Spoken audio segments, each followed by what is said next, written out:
والله يدعو إلى دار السلام ويهدي من يشاء إلى صراط مستقيم. Let's see if we can get to one more question, Sheikh. The sister asks, this is Sister Saba, about many mosques in North America, and as you've got a lot of experience there.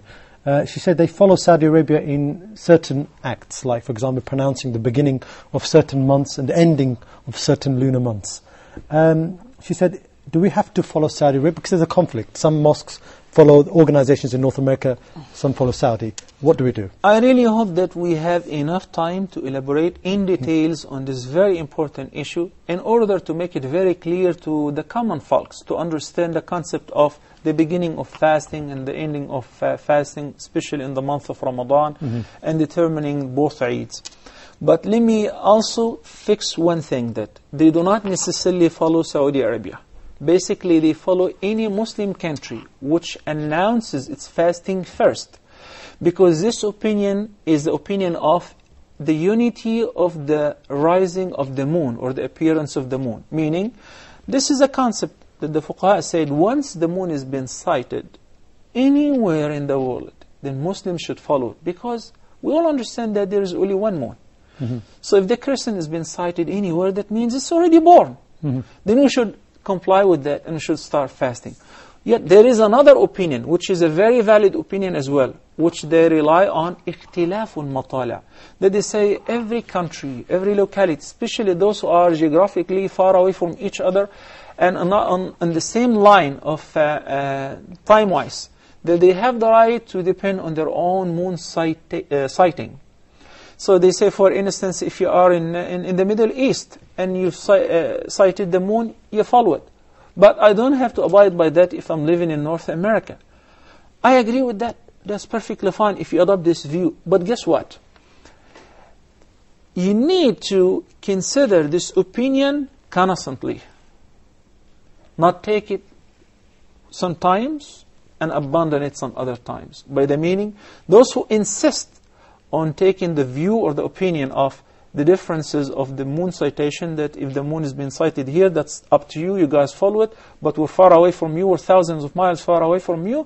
Okay, well, guess what? The North America is not just a simple country, it's a whole continent. So there is sometimes 3 hours time difference between some states and New York or Washington or California. That means that there are thousands of miles, much greater and vast distance than between Saudi Arabia and Egypt and Jordan and Qatar and the entire Middle East. That you travel days between the states. So if you choose the opinion of اختلاف المطالع, then you have to choose it and adopt it all the way. That, okay, every state will be independent on sighting their moon.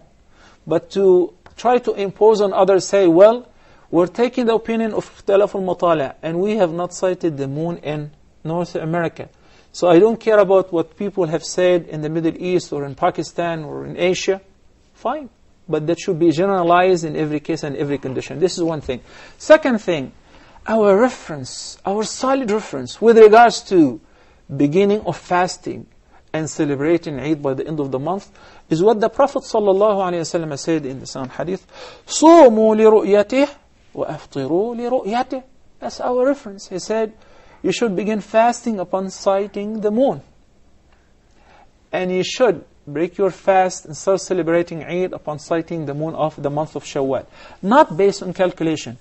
Do we condemn calculation and we do not use it? No, Islam is a religion of science, is a religion of knowledge, a religion of knowledge. Yet, I can use this as a reference to give me an approximate time and date. But by the end of the day, sighting the moon is an act of worship. And there is even a supplication to be recited upon sighting the moon. That the Prophet ﷺ used to say, oh Allah, make it a blessed crescent, a blessed hilal, and bring goodness along with it, and so forth. So we should go out, try to sight the moon. We're not able to sight it, then we'll complete the month of Sha'ban, 30 days.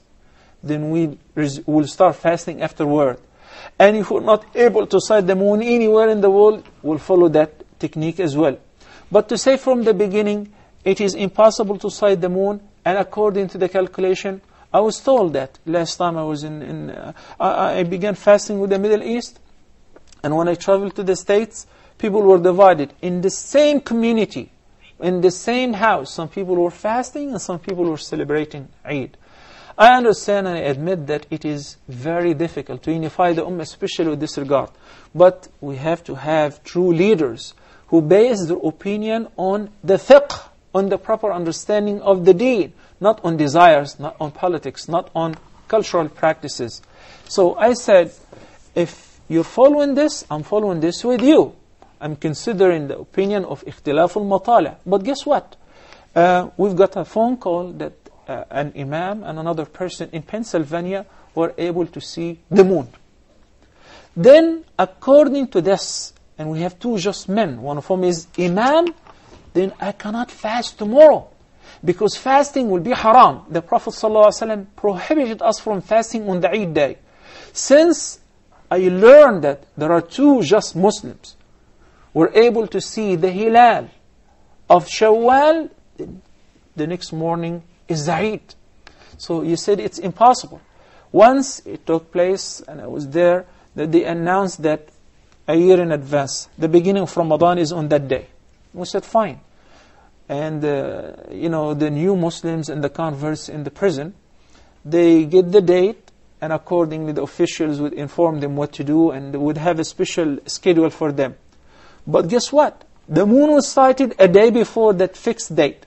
So all Muslims in North America started fasting on that day, except the Muslims in the prison. Because according to the system, you informed us with this date. Why? Because we told them in advance it's impossible to sight the moon on that date. I wish we can combine between the fiqh, the deen, the solid references and the authentic proofs, and the science and knowledge. We utilize both of them. We have Muslim scholars in NASA. We have Muslim astronomers. They can tell us approximately whether it's possible to see it or not. But by the end of the day, what would really determine is sighting the moon, sighting the moon or not. Jazakallah khair, Sheikh.